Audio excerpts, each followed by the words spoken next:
les responsables de médias. En ma qualité d'agent du gouvernement dans le processus électoral, je vous ai convié une fois de plus ce samedi 25 octobre 2025 pour vous entretenir sur certains faits de nature à porter gravement atteinte à la sécurité de notre pays au moment où l'on s'achemine vers la proclamation des résultats de l'élection du président de la République du 12 octobre 2025. En effet, dans la nuit du 22 octobre 2025, 3 terroristes venant d'un pays voisin ont été appréhendés alors qu'ils essayaient d'introduire dans la ville de Garoua une grande quantité d'explosifs, manifestement pour commettre des attentats terroristes dans le contexte de tensions post-électorales entretenues par certains leaders politiques irresponsables. Le mode opératoire projeté est d'infiltrer des groupes de manifestants et de commettre des attentats terroristes entraînant des pertes en vies humaines qui seraient imputées aux forces de maintien de l'ordre. Mardi dernier, à Yaoundé, lors d'une manifestation de rue organisée par un groupuscule d'individus drogués qui réclamaient la soi-disant victoire du président autoproclamé, l'un de ses représentants a été interpellé parmi les manifestants avec un pistolet automatique, des munitions et une forte somme d'argent.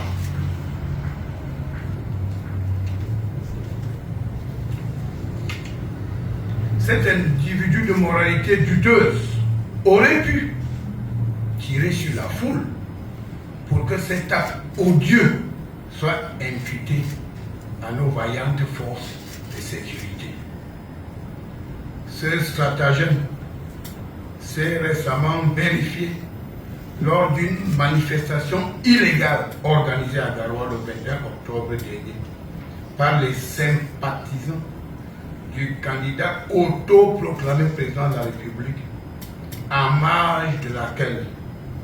le décès tragique de Madame Zouhaïra Hassana, enseignante à l'école primaire arabe de Pumboumré,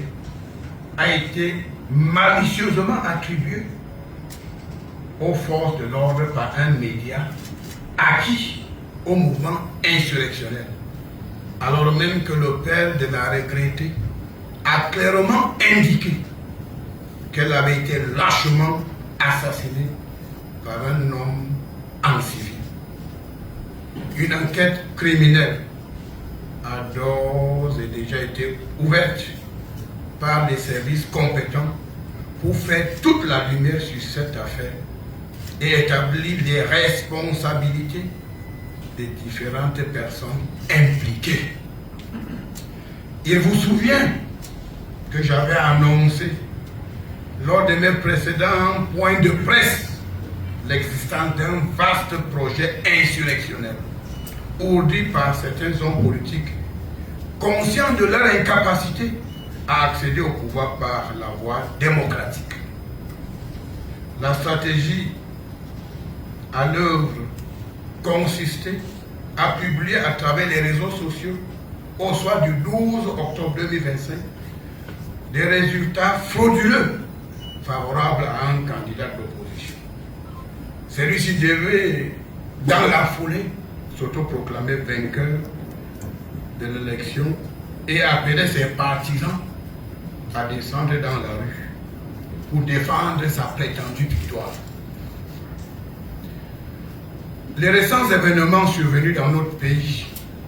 ont clairement démontré que nous avions raison. À l'aube du 14 octobre 2025, un candidat à la récente élection présidentielle, après avoir inondé les réseaux sociaux de faux résultats ou des résultats incomplets, s'est effectivement déclaré vainqueur de ce scrutin.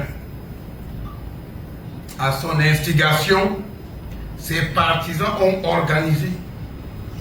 de violentes manifestations dans plusieurs localités dans notre pays qui se sont traduites dans certaines villes, à l'instar de Tchang, par la destruction des édifices publics. Mais grâce au professionnalisme de nos forces de sécurité et sur l'encadrement des autorités administratives,